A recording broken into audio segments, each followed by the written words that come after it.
Kalau belum tenang kita belum bisa ya apa yang terjadi. Oke. Sebelum masuk kepada firman Tuhan, ketika bulan lalu berkenan kiriman tempat ini, saya rekam video dan dimasukkan ke YouTube. Lalu ada yang komen, kalau kau bertobat, jangan tinggalkan apa. Aku ditegur, kalau kau bertobat, jangan berjalan-jalan. Kau punya kode perjalanan yang kau pelajari. Dan aku tertegur dan aku berterima kasih. Sehingga pada saat ini aku bertobat pada podium yang sudah disediakan. Kemudian beberapa hari yang lalu aku juga asik melihat YouTube bagaimana perjalanan hidup lapas Lumpaka dalam games, dalam kegiatan-kegiatan rohani, baik itu firman Tuhan ataupun juga kor paduan suara. Aku sempat terharu, menitikkan air mata melihat teman-temanku yang masih ada sampai saat ini, yang sudah keluar kembali dengar kabar dia masuk lagi, dan ada yang sudah meninggal. Nanti mungkin bisa diputar teman-teman kita sebagai memori bahwa hidup ini adalah hidup yang berkesempatan menerima kebaikan Tuhan even di tempat walaupun kita berada di tempat ini. Sungguh alangkah baik, alangkah indah, baik indah sonang damai molu maktumu sabudulan. Nah, karena masih belum sungguh hidup rukun apabila kita duduk ada persaudaraan. Filadelfia kasih persaudaraan itu yang harus kita pegang, bersaudara di dalam Yesus. As long as we live here, selama kita hidup di sini ada persaudaraan yang mengulung, yang hidup bertumbuh di dalam Tuhan. Saya jadi teringat ada kor kebangsaan juga. Apakah pernah juga diajarkan di sini dari nama simbolnya? Kita bersaudara, Tuhan Yesus jadi kepala, dalam ikatan persaudaraan, Yesus jadi teladan kita. Ada persaudaraan yang rukun, yang indah. Dan kembali lagi beberapa hari lalu ada salah seorang di tempat ini yang mau bebas, tidak perlu saya sebut namanya. Saya bilang sama dia, bicara di sini, selama kau masih di sini, lupa, nikmati, enjoy ibadahnya. Karena setelah keluar, mungkin kau tidak mendapatkan ibadah seperti ini. Tidak bisa ada kesaksian pujian, tidak bisa kesaksian berkata-kata, bernyanyi, menyaksikan perbuatan keajaiban Tuhan dalam hidup. Selama kau di sini, nikmati itu. Seperti dibilang Mama Tobing tadi, ketika ada tamu, ada kompas, maka rame. Ketika tidak ada tamu, alaiha somarabi. Dulu pun aku seperti itu. Tetapi karena aku tahu itu tidak baik, I wanna say, don't do it again. Jangan lakukan lagi. Setiap hari ketika Tuhan sudah kasih kesempatan untuk beribadah, nikmati firman Tuhan.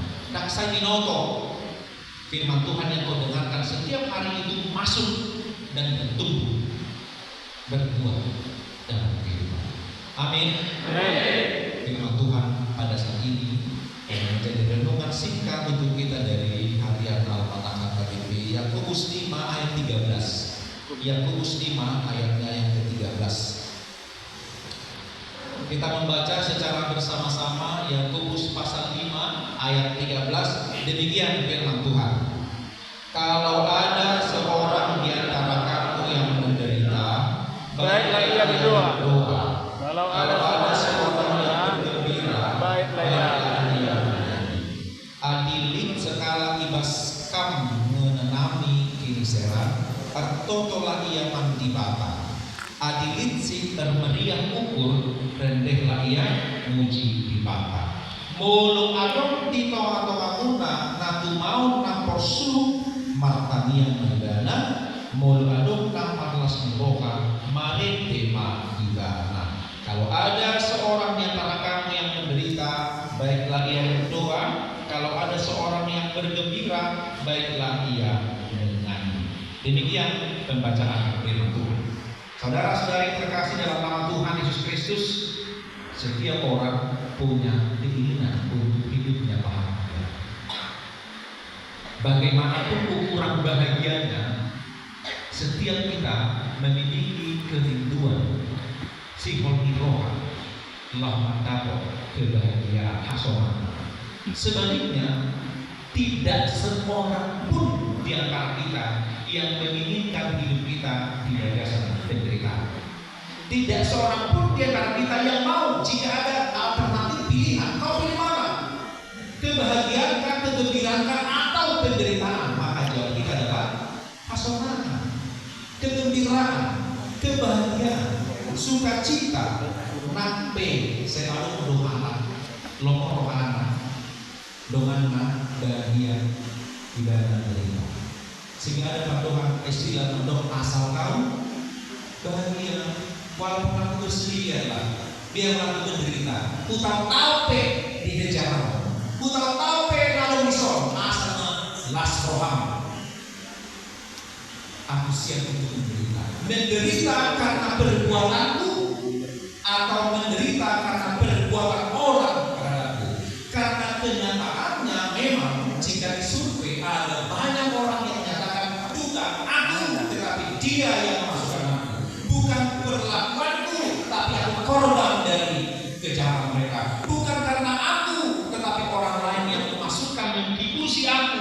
Mana api apapun alasannya, ketika kita hidup di tempat ini, kita boleh katakan ya, I'm sorry, aku menderita, aku di bagasan pos di roha, aku sedih, aku mau hidup bahagia, aku mau hidup seperti orang-orang lain di luar sana. Itulah kerinduan untuk tidak tinggal lama-lama menderita di tempat ini, walaupun ada juga orang yang ingin menderita secara kedagingan, secara fisik, secara keduniawian. Tentu kita pasti akan berontak ketika berada di tempat ini. Apalagi ketika baru masuk, kita bayangkan dulu ketika kita benar-benar ditangkap di BAP, masuk reskrim 86, masuk ke lapas, sidang putusan, ada yang banding, ada yang kasasi, ada yang PK, tinggal nunggu pulang, SK-nya lama kali turun, tidak jelas, bahkan ketika pulang pun mendapat persoalan demi persoalan. Hidup ini tidak pernah lepas dari penderitaan. Itu harus kita sadari. Hidup ini tidak pernah lepas dari penderitaan. Tetapi firman Tuhan pada hari ini mengingatkan kita, remind us. Kalau ada seseorang yang merasa menderita, maka menderita acip panggilanku, baiklah dia berdoa.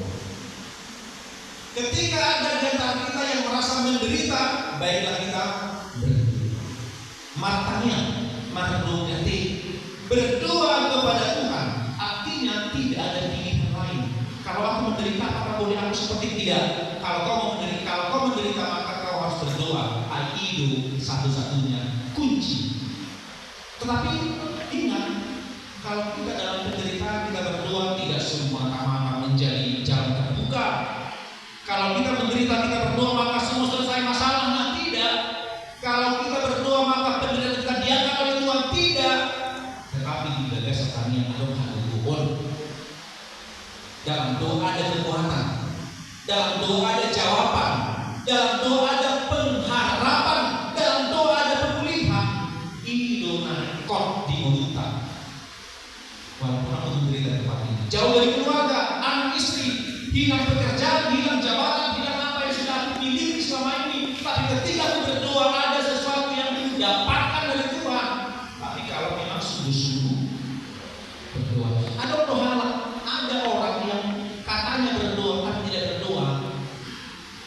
Tidak tahu, tidak bermaksud untuk menghakimi. Tidak tahu siapa di antara kita seperti ini.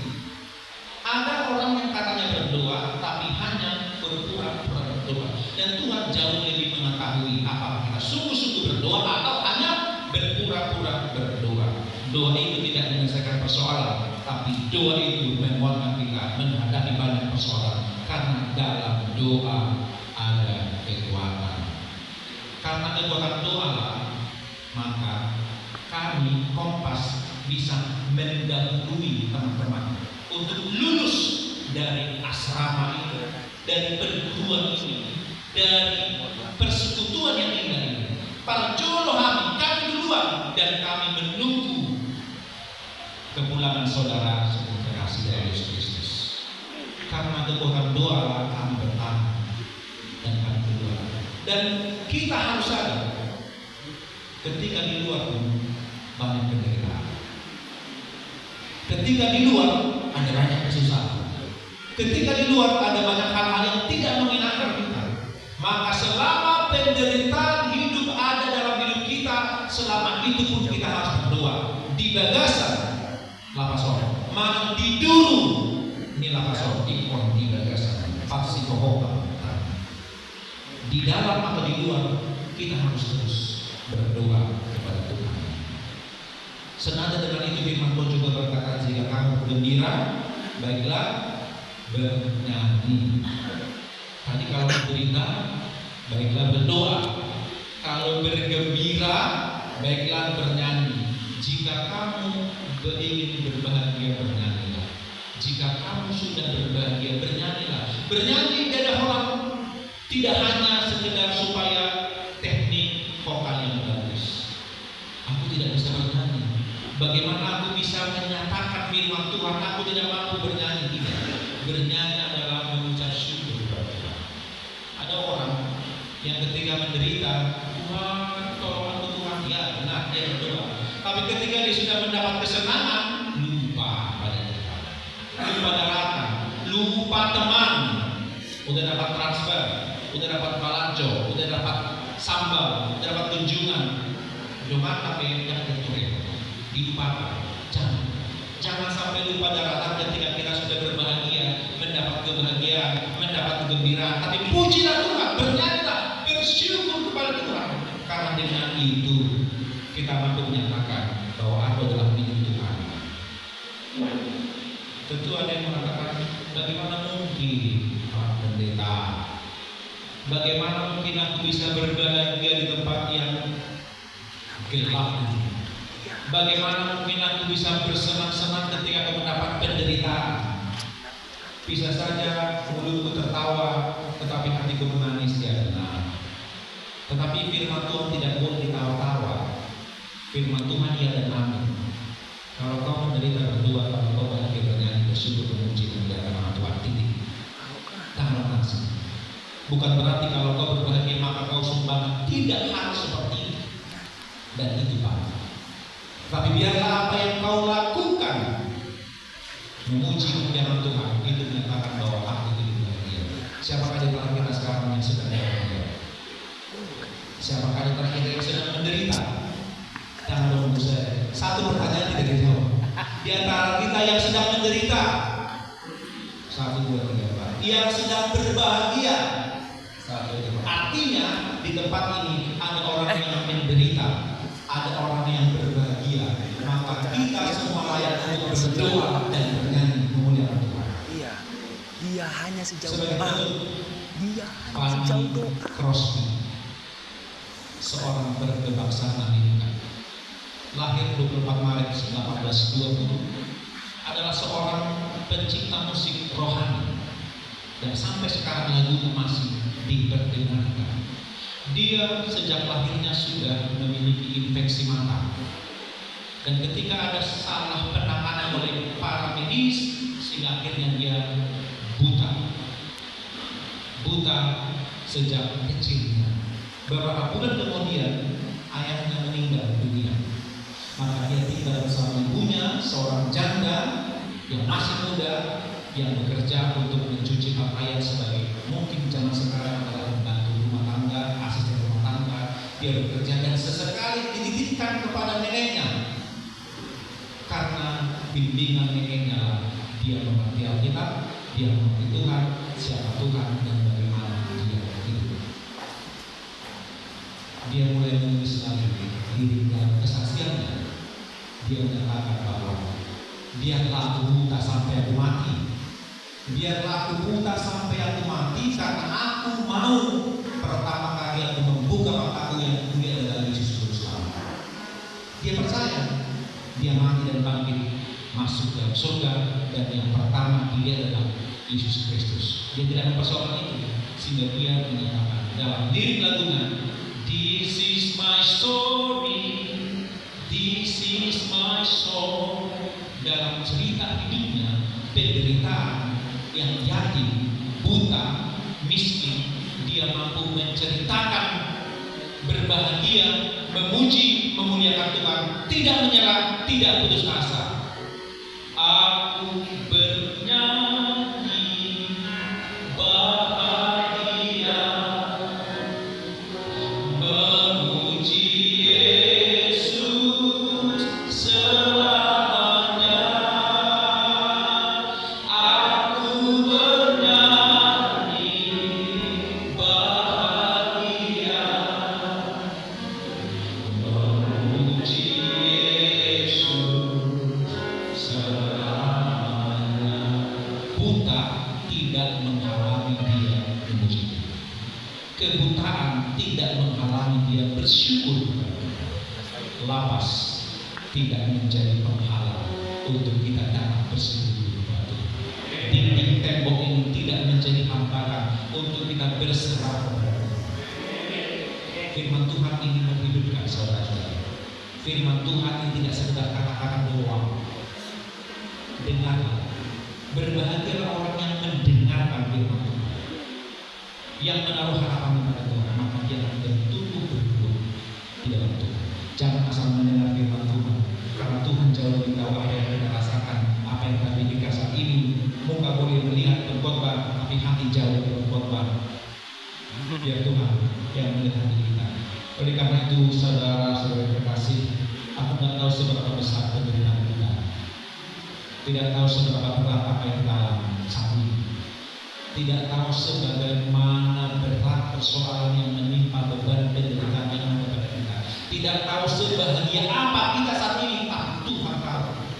Karena Tuhan pribadi yang tidak pernah meninggalkan kita. Jika kita berseru kepada Tuhan dalam doa kita, dia hadir, sebab Tuhan itu tidak jauh, dia hadir sejauh doa kita berseru memanggil namanya, dia hadir dan tengah-tengah kita. Sekalipun Tuhan Maha Kuasa, sekalipun Tuhan Maha segalanya, Tuhan tidak dapat melupakan ciptaan. Dia mampu dapat melakukan banyak hal, dan ikan setelah dia hidup, Tuhan tidak pernah bisa berhenti mencintainya secara. Teruslah berdoa, bernyanyi, berbahagia di dalam doa, dalam nyanyian pujian syukur kepada Tuhan. Ada kekuatan yang menyembuhkan kita. Amin. Kita berdoa. Terima kasih Tuhan, Engkau mengasihi kami lebih dari yang kami pikirkan. Engkau mencintai kami lebih dari apa yang kami bayangkan. Biarlah kasih-Mu tercurah dalam hidup kami dalam berkat firman yang sudah kami dengarkan. Roh Kudus Tuhan mengajari kami, menguatkan dan memberikan kami keberhatian untuk mengerti firman-Mu. Sekalipun ada buah saat kami mendengarkan firman, mungkin si iblis datang ingin menyerang pikiran konsentrasi kami. Tapi kami percaya Tuhan, firman-Mu itu bertumbuh di tanah yang subur dalam hidup kami, karena kami doakan hasil rupa. Ajari kami Tuhan untuk bersikap bertingkah laku seturut dengan kehendak Tuhan saja. Agar kami terus meminta dalam doa kami yang sungguh-sungguh, bernyanyi memuji memuliakan nama Tuhan selama kami di tempat ini ataupun selama kami hidup. Kami percaya ada Tuhan dalam hati kami yang menuntun, membimbing, mengarahkan, menolong, menguatkan kami hari lepas hari. Kami berdoa untuk saudara Salomo semua, warga binaan yang baru saja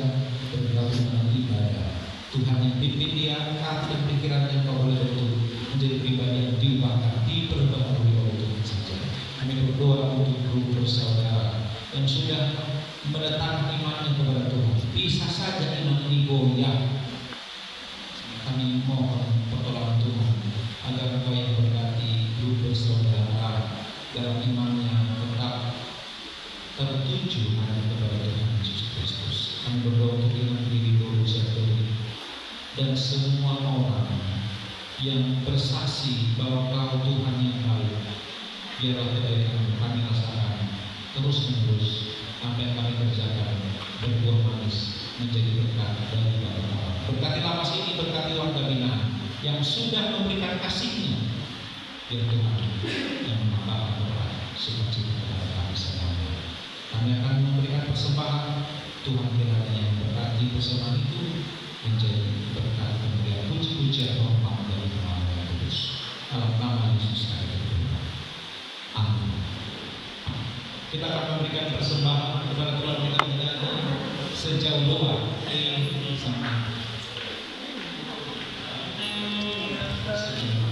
Dia hanya sejauh doa berseru.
dan kasih setia Allah Bapa dan persekutuan dengan Roh Kudus memberkati engkau hari ini esok sampai selama-lamanya.